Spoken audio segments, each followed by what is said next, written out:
ពុតទី20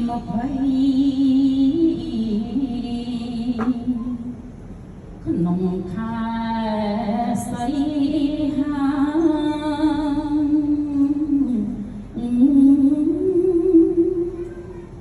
ថ្ងៃដែលខ្លោចស្វាកូនទុកសែនធំ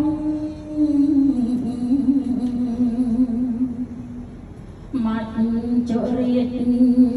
រិស្យា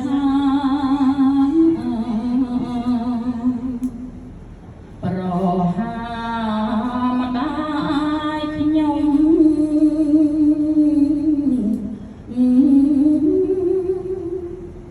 ទុកកូនសែនធំព្រមប្រត់មេត្តាប្រត់គ្នា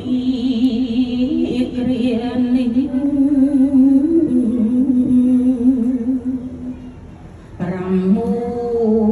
ថ្ងៃហើយ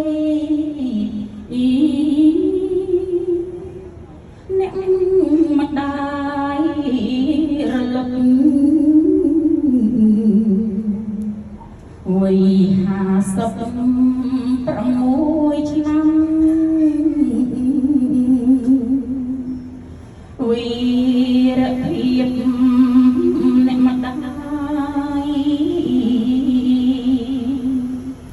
កូនទាំងពីរចងចាំ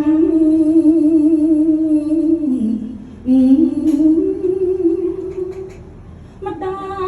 យខ្ញុំលោកអស់កម្ម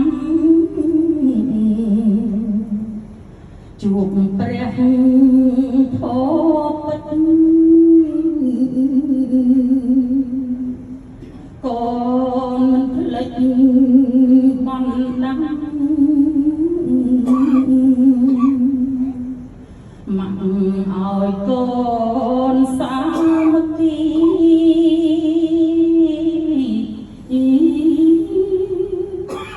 រក្សាលោកប៉ាអូនជំនួសមកផង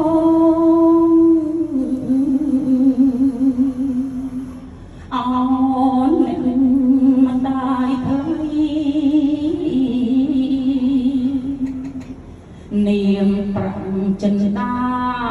មុខនេះ